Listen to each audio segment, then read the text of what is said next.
I gotta say, you got some epic sunglasses, bro.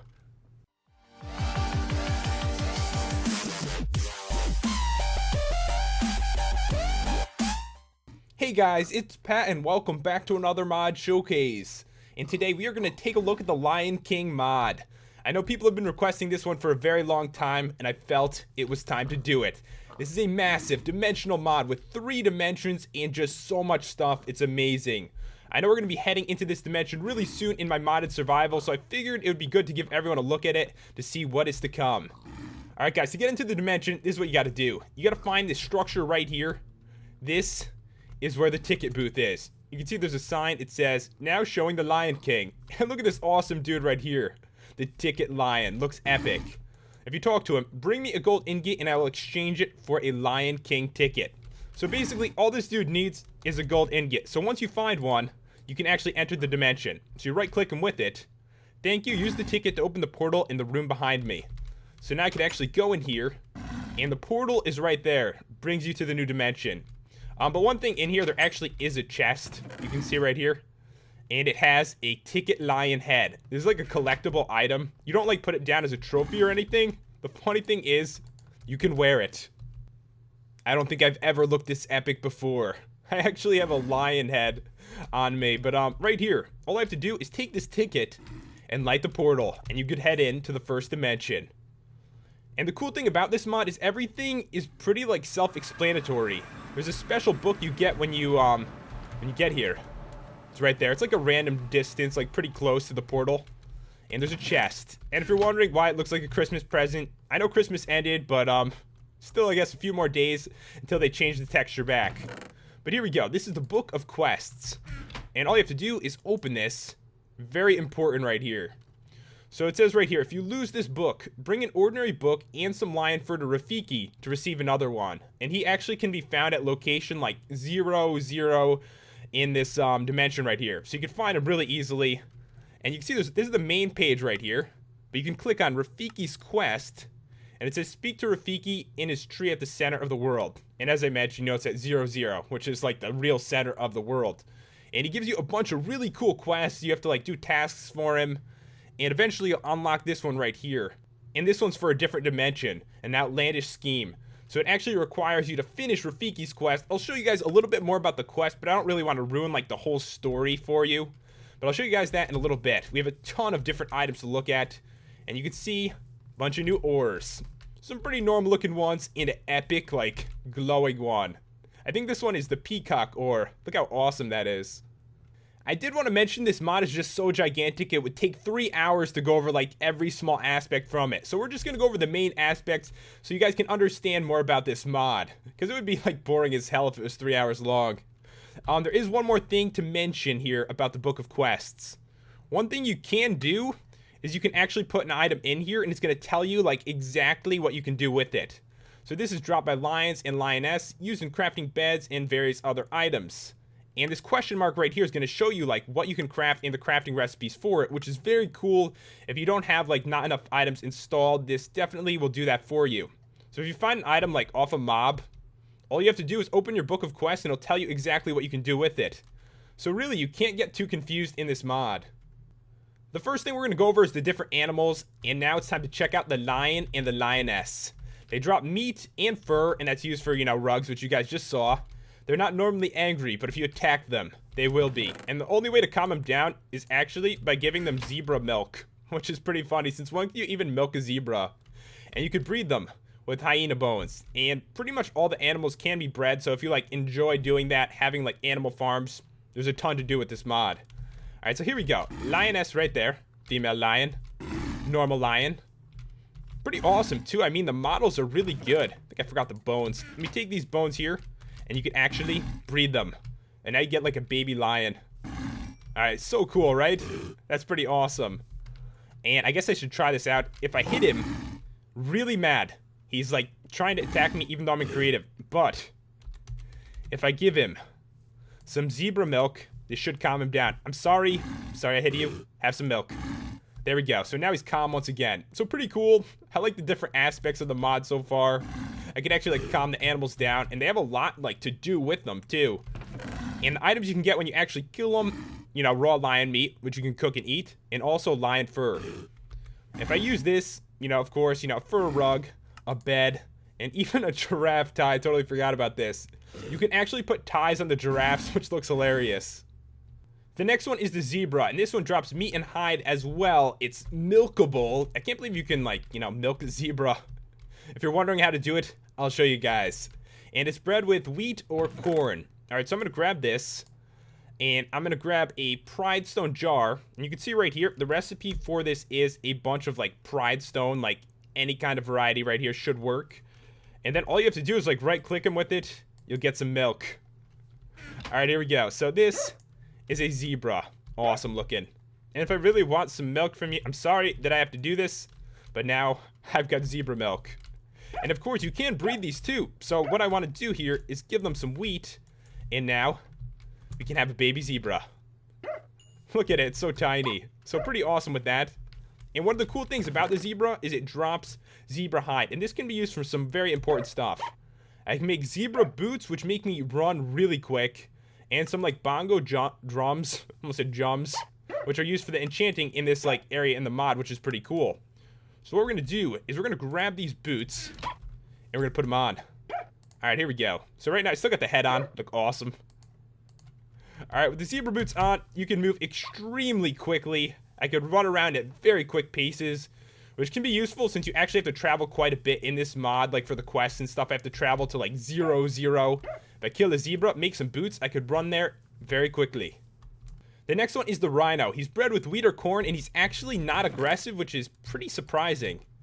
So right here, he can drop a Rhino horn, and you can actually grind this up into a material, which I'll show you guys how to use like the specific machine for it after. But for now, that's the Rhino. Pretty cool looking. You can breed these dudes.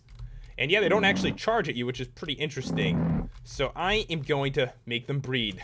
Gonna make all the animals breed. You can have so many animals. His head looks gigantic for his small body. Looks like a little hippo, actually. The next one is the Gemsbach, and this one is bred with wheat or corn. And it actually does drop some important stuff. Its horn, once again, can be like grinded into specific materials for crafting. And also, it drops its hide, which can be used for a full set of armor right here. And even for the giraffe saddle. That's right, you can ride the giraffe. Wears a tie and you can ride it. Alright, so this dude right here, we'll spawn him in. Pretty cool looking. He's kind of like a goat or something. He's got 12 health. And most of these guys are not aggressive. You know, it's a pretty peaceful place. Except at nighttime when the hyenas come out, then it's extremely dangerous. And there we go. We got a little Gemsbach right there. The next one is Zazu. And for some reason I put like an S. Like there's multiple like Zazu in here, but there's not. They are bred with seeds and they drop feathers. But they're special feathers. Blue one is the most common, yellow, somewhat common, and the red is very rare. And these are actually used for like specific darts in this mod, and it's a really powerful weapon. So I'm gonna grab this dude. He is a bird, which you're gonna see in like, oh, I see one. I see one right here. I still have like these boots on. I'm going so quick. Awesome looking. So yeah, they have 8 health and they breed with seeds. So I should probably grab some seeds here and get a second friend for you. All right, there we go. Have those seeds. It's so cool how you could do this with like everything. And this time, it's a little bit different. It's a Zazu egg. So all you need to do is just, you know, toss it like that, and you got a baby Zazu. So very cool. Time for the epic one, guys, the giraffe. It's bred with acacia leaves. I do realize I wrote bed, but you know what I mean. And you can ride these dudes, and they actually wear ties. Alright, so I'm gonna grab a giraffe. I'll grab these leaves as well. And yeah, this is the tallest creature in the area. Giant giraffe. Looks awesome. And you can only imagine how cool he looks with a tie on. So yeah, I can breed these with leaves. They love leaves because, you know, they're giraffes and they're extremely tall. And now we should get a baby one. Look at the little tiny one. Awesome. Alright, so this is what you can do, guys. You can actually make a giraffe saddle, and to make it, you will need Gemsbach hide and silver ingots. And if you forget a recipe, all you need is like a material and put it in your book of quests, and it tells you exactly how to make stuff, which is pretty awesome. And of course, a bunch of different ties. That is so sick. Alright, so lion fur for the yellow one, and yeah, there's a lot here. So rug whitener to turn it white, blue, you know, rug dye. So a bunch of different ways to do this. What color do we want? I think we're gonna go green.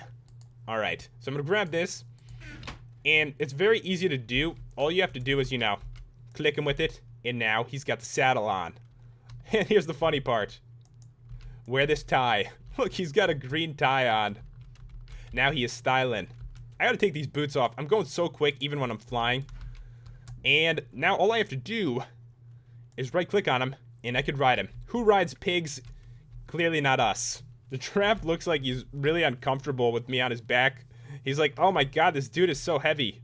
But he does ride around pretty quick and can be a very cool mount when you're in this dimension. The first aggressive mob you're probably going to see is the hyena. And these dudes come out at night in like giant packs. Alright, so I'm going to grab this and they drop hyena bones. I showed you like you can tame, not tame, but breed the lions. And also they're used in one of the quests. And the bone shard, you can actually like grind these in one of the machines, which I'll show you guys after. So this is the hyena. They have 20 health. They burn during the day, so we're kind of like torturing it right now. Better just finish you off here. Sorry I did this to you. But the hyenas are evil, so you gotta be careful of them. And the other aggressive mob is the crocodile, which you'll, find in water, obviously. And they're actually quicker in water. On land, they're really slow, so there's not too much to worry about. They drop meat and random animal parts. That's right. We'll actually kill one. See if he drops, like, any, like, random animal parts. We've got 18 health. If they can actually eat animals, by the way. They might have to eat them first. I'm not 100% sure on that. Let's try one more. But if they eat animals, they can actually drop, like, parts of them, which is pretty crazy. Alright, so no animal parts this time. Probably would have to eat something first. But still very cool. When it comes to crafting in this mod, one of the things you're going to need is this grinding bowl. Which, look at it. It looks awesome. It's actually, like, spinning. It's stirring it right now. And to make it any kind of wood from this mod, there's tons of kinds. It doesn't really matter. Like this, and a stick on top. So very easy to make. And here's just an example of some of the different things you can put inside it. You can put a hyena bone, a mango, a rhino horn, a blue feather. And really all it's going to do is turn it into a material you can use for crafting. Like a rhino horn, not much you can do with it. So all you do is put it in here. There's no like fuel or anything required. And now it should be a crafting material we can use for some of the different recipes in this mod. So it's really simple to use. You don't actually need anything to make it go. Now I've got ground rhino horn, and I can use this to actually make the light gray for a rug. So everything you find in this mod, there's definitely going to be something to do with it. Alright guys, we're on to the darts, and this is a ranged weapon in this mod, and it's very cool. So all you're really going to need is any kind of wood from this mod and ground mango. So you need to find a mango and grind it in the grinding bowl, and you'll have this dart shooter right here. Extremely easy to use. There's a bunch of different kinds of darts. You can make a better one here. The silver one actually makes the arrows do more damage, and if they have special abilities, the effects are even better. So it's kind of like ground mango and silver ingots next to that instead. And there is mounted versions. The mounted versions you can put on the ground and with a redstone signal make them fire. And to make these, it's like the original dart shooter, but with sticks, and the silver one with sticks. So pretty easy to do. And if you want to like store your stuff in a quiver, you can. But you can't craft this. It can only be found in the dungeons in this dimension. You're going to see some dungeons that are really similar to the vanilla ones, except there's like hyenas and crocodiles in there instead. Alright, so this is what we're going to do. We're going to grab some of these darts. We'll grab the blue ones, which I believe are the most common, and just have like a normal attack. It's got to be like something to attack around here. I can't attack the giraffe with the tie on. It'd be wrong. But yeah, this one, 7 damage with this.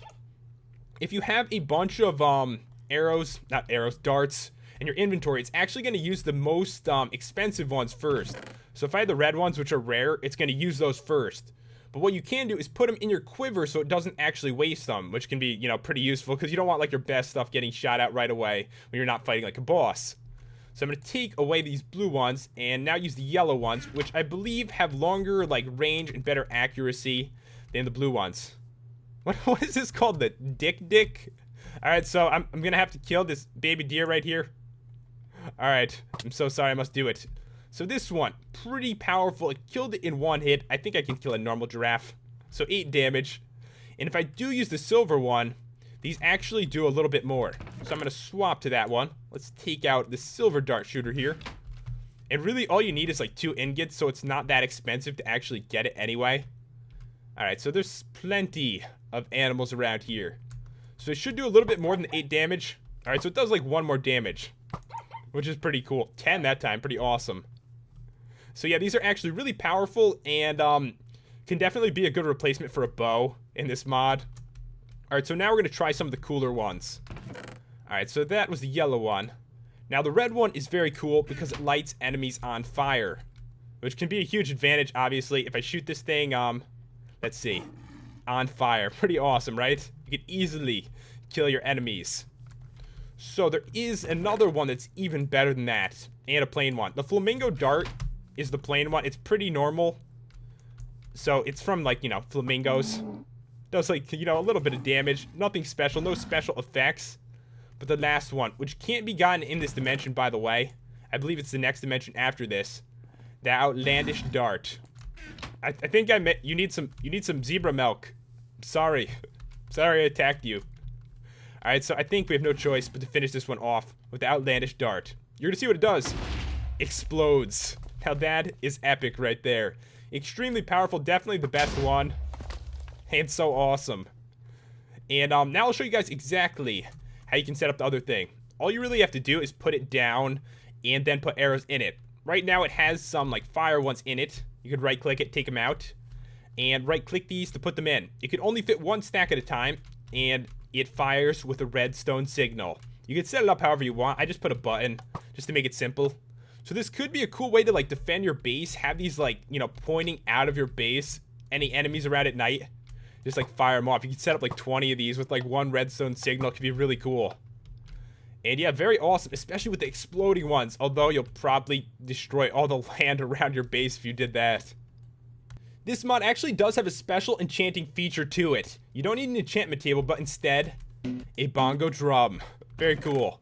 So there actually is a large variety of them, but the thing is, the colors make no difference. It's kind of just for looks. So to make one, all you really need is zebra hides and some kind of wood from this mod. So pretty easy, and just pick your favorite color, I guess. And as you saw before, if I right click it, it plays a note. And actually, to enchant your gear, guys, what you need to do is play a song, and it'll put an enchantment on the weapon that's in your hand. Actually, guys, I'm just kidding. That's not how it works, but it definitely does play notes. That's just for fun, though. What you're going to need is the rhythm staff. Gemsbach horns and a peacock gem will make that, and then you right-click it. Don't worry, no song playing. I'd probably be pretty terrible at that. So you can put something in here, and right now, really, like, crappy enchantments, because there's no books. Of course, books is not how this one works. So instead, what you need are musical notes. There's like the C note, D note, and so on. And the rarest one is the B note, which can only be found in dungeons. Keep that in mind. This is the rarest one and the best one. Actually gonna grab it. We'll grab a few of these. And to get these, what you need to do is kill mobs with the rhythm staff, and they have a chance of dropping notes. So you definitely gotta make one of these guys. You need it. And with this, you kill the enemies, they drop notes. And all you have to do is, you know, put them in these slots. There's 8 different slots. So put in a few here. And now we'll put in the sword. And you can see I can actually have like a level 11 enchantment, which is much better. Scourge of Hyenas in knockback 1. Very cool. So you get some like special enchantments here too. There's just so much you can do with this mod. So you're probably wondering, what does the Scourge of Hyenas actually do? Makes it do more damage against hyenas. So if I attack with this, 16 damage. That is pretty sick. Normally though, with a normal peacock sword, no enchantments, about 8 damage, so double the attack power. Can be extremely useful at night because hyenas are everywhere, guys. You need an epic sword if you want to survive the night. There's like packs of them going after you. You can easily die even with some pretty good gear on. But now we're actually onto the weapons and armor. And I'm definitely not going over this in depth. There's just too much, and the review's going to get really long over some kind of boring stuff here because there's not like special effects on most of this anyway. But basically, all the ore and stuff you can find in these dimensions can be turned into weapons, armor, and tools. And some of this is actually from quests, like the Tunna Digga, the Outlandish Helm, and the Animal Speak Amulet. And this one thing, you just need to see it. If I put this on, it's like a chest plate. Alright, so, if I talk to an animal, not babies, they need to be adults. If I talk to some adult animals here, they will talk back. How's it going, zebra? I'm getting quite hungry. If you can bring me 11 guano slice, there might be a reward for you. So he can actually give you like a mini quest, which is pretty cool. So this is an actual quest you can do. Talk to animals. They'll say something to you. Do you have, 14 grass to spare? I'm starving here. So just add some more stuff you can do in this mod. There's just so much to do. 3 dimensions Plus, there's quests, and even the animals will give you quests. Like, I feel bad, like, hurting any of the animals when they actually just want some help. So, guys, as I mentioned before, you have to head to the center of the world for the first quest. And look at this epic tree right here. And awesome, like, staircase on the way up. So this is very cool. It's going to be at the center of your world, 0, somewhere around there. You should have no problem finding it because it's, you know, freaking massive. You can't miss this. And there is Rafiki. Rafiki, I've made it. I finally made it here. How's it going, bro? Welcome to the Pride Lands. Thank you very much. And if you talk to him again, what's that? You like my stick? Well, bring old Rafiki a stack of hyena bones and you can have one yourself. And now if I check my quest log here, if I go to his quest, it says I need to bring him a full stack of hyena bones. So you can keep track of, like, all your objectives here. And we're just... Do I have any on me? I might have a stack. No, I don't. You just yell at me? Scared me for a second. Alright, so I'll grab some of these, and... Here you go, bro. Here you go. If you want one again, bring me another stack of hyena bones. So what he did is he gave us his, like, special stick right here. He's got another, don't worry, he's got plenty around. And let me see, does it say anything else in here now? Okay, so I think we need to talk to him again. What's up? I hear Scar has returned to the Pride Lands, and he has trapped our king in the Star Realm. You must find Scar and kill him. My stick is the only weapon that can harm him. So now I need this, like, specific stick to kill the boss, which is very cool. So if I check this again, find and defeat Scar. And I believe it said on the Minecraft page that he's somewhere within, like, 100 blocks in any direction of this. So you gotta search around a bit to find this stuff, but it shouldn't be, like, so far away that you can't find it. Should spend some time, like, going around, which is very cool. And you can actually get the staff again if you lose it, so not really a problem with that. And guys, I'm obviously not going to go through, like, all the quests and stuff because it would really ruin the mod for you. You got to download it and try it out for yourself. As I mentioned before, there is 3 different dimensions. I'm only going to go over 2 because the second one actually requires you to complete all of his quests, which can take a very long time and would make this review extremely long anyway. But I do want to mention the dimension itself is very, like, dark and gloomy and much scarier than this one here. It's kind of like an evil place. And that is where you're going to be able to do the outlandish scheme quest. You know, a giant, like, quest chain that's there as well. To get to the 3rd dimension, guys, what you're going to need is a passion sapling. And the only way to get it is in a dungeon, so you need a little bit of luck on that. You put it down like this, and you need Rafiki's stick to use it. So you need to at least, like, start the quest chain to get this and use it. There we go. We've got a tree. So what you're going to need now is a passion fruit. You got to have some luck, like, breaking these. I have really bad luck generally, but I did get another sapling, didn't I? And, of course, I can make this, like, decay, too, if I wanted to. But once you get the passion fruit, which, ooh, I think we got it. So all you really need to do now is eat this. And we're heading into another dimension. This next one, oh god, under the water. I hate water. Alright, let's see where we are. We're, like, in the middle of the ocean. And here we go, guys. This place is epic. Look at it. Giant mountains, purple water, and the scenery is just great. Looks awesome. At the moment, no hostile mobs, so it's like a place to relax. And there are no quests. But I imagine they're going to be adding those. They're planning on adding, like, more content to this place, like, really soon. But for now, just a place, you know, to sit back, relax, maybe build a house. The animals are still here and stuff. And if you want to get back, the trees do grow here. So all you need is the fruit, eat it again, and you'll be back in the Pride Lands. Place is awesome, though. But guys, that was basically the majority of the content in this mod. I didn't want to go over all the small stuff because I know it would have taken forever, and the mod review would get pretty boring. I hate to put out, like, extremely long stuff, but this was just a great mod, so I tried to cover it in a reasonable amount of time. If you guys want to check it out, the download, as always, is in the description. And if you enjoyed the review, I would really appreciate it if you left a like and subscribed. It really does help me out. And I'll see you guys next time for another mod video.